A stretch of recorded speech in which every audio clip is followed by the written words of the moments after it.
Bismillahirrahmanirrahim. Assalamualaikum warahmatullahi wabarakatuh. Perkenalkan, nama saya Rinaldi Dede dari kelas MPIA semester 1. Jadi di sini saya akan membacakan materi yang saya bahas di sini ada 3, yaitu pengertian etika, pengertian moral, dan tanggung jawab keilmuan.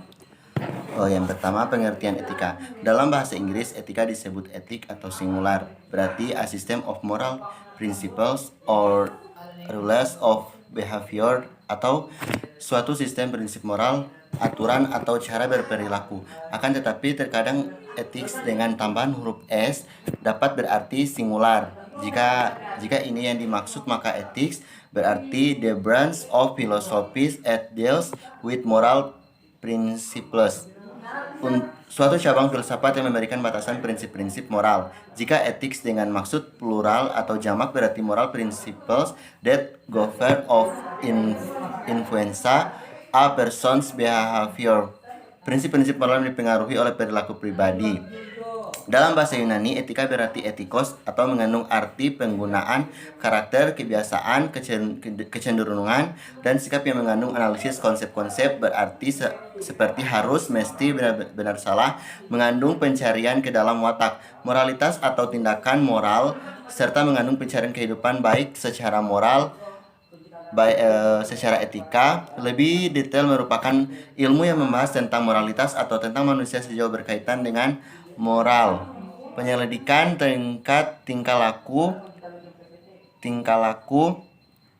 moral dapat diklasifikasikan dalam etika seperti I2, etika normatif, I3, matematik. Pertama, etika deskriptif yang mendeskripsikan tingkah laku moral dalam arti luas, seperti adat, kebiasaan, anggapan tentang baik dan buruk, tindakan-tindakan yang diperbolehkan atau yang tidak diperbolehkan.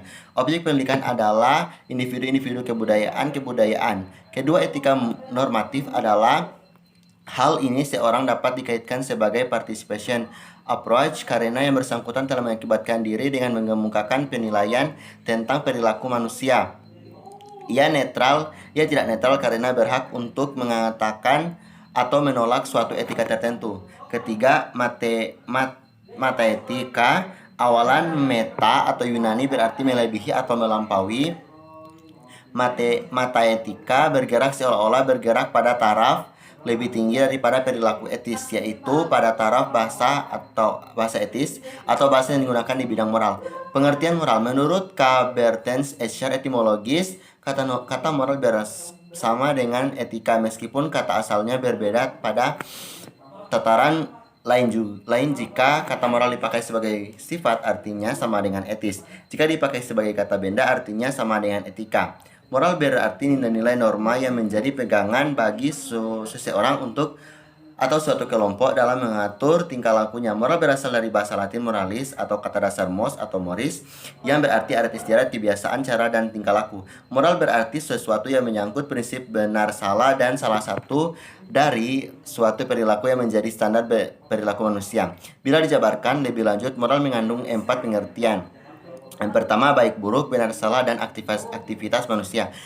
Kedua, tindakan yang adil dan wajar. Yang ketiga, kapasitas untuk diarahkan pada kesadaran benar salah dan kepastian untuk mengarahkan orang lain agar sesuai dengan kaidah tingkah laku yang dinilai benar-benar. Dan yang keempat, sikap seseorang dalam hubungannya dengan orang lain.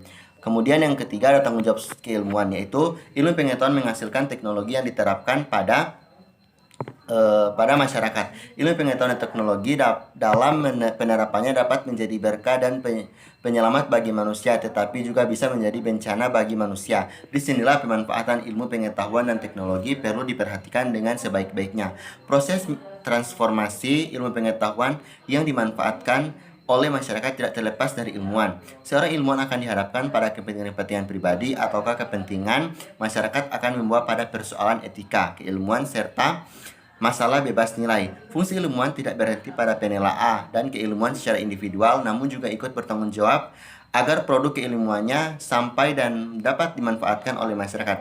Ilmu merupakan hasil karya perseorangan yang dikomunikasikan dan dikaji secara terbuka oleh masyarakat. Sekiranya hasil karya itu memenuhi syarat-syarat keilmuan, maka dia diterima sebagai bagian dari kumpulan ilmu pengetahuan dan digunakan oleh masyarakat tersebut.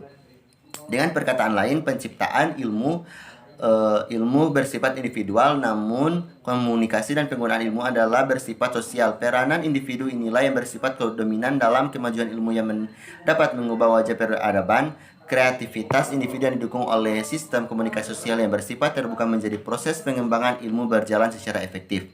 Maka jelaslah bahwa seorang ilmuwan memiliki tanggung jawab sosial yang tinggi, bukan saja karena dia adalah warga masyarakat yang kepentingannya terlibat secara langsung di masyarakat, namun yang lebih penting adalah karena dia mempunyai fungsi tertentu dalam kelangsungan hidup bermasyarakat. Implikasi penting dari tanggung jawab sosial seorang ilmuwan adalah bahwa setiap pencari dan penemu kebenaran secara ilmiah harus disertai dengan landasan etis yang utuh. Proses pencarian dan penemuan kebenaran ilmiah yang dilandasi etika merupakan kategori moral yang menjadi dasar sikap etis seorang ilmuwan. Ilmuwan bukan saja berfungsi sebagai penganalisis materi tersebut, tetapi juga harus memiliki moral yang baik. Kaum ilmuwan yang tidak boleh menganggap ilmu dan teknologi adalah segala-galanya. Masih dapat banyak lagi sendi-sendi lain yang menyanggah peradaban manusia dengan baik. Demikian juga masih terdapat kebenaran-kebenaran di samping kebenaran keilmuan yang melengkapi harkat manusia yang hakiki. Jika kaum ilmuwan konsekuen dan dengan pandangan hidupnya baik secara moral maupun intelektual, maka salah satu penyangga masyarakat modern ini yaitu ilmu pengetahuan dan akan berdiri secara kokoh. Di bidang etika, tanggung jawab ilmuwan bukan lagi hanya memberikan informasi, namun juga memberikan contoh bagaimana bersifat objektif, terbuka, menerima kritikan, menerima pendapat orang lain, kukuh pada pendirian yang dianggap benar, dan berani mengakui kesalahan. Tugas seorang ilmuwan harus menjelaskan penelitiannya sejernih mungkin berdasarkan rasionalitas dan metodologis yang tepat. Secara moral, seorang ilmuwan tidak akan membiarkan hasil penelitiannya digunakan untuk tujuan yang melanggar asas-asas kemanusiaan. Demikianlah materi yang dapat saya sampaikan. Lebih kurangnya saya mohon maaf. Allahumma fiq ila qomit thoriq. Wassalamualaikum warahmatullahi wabarakatuh.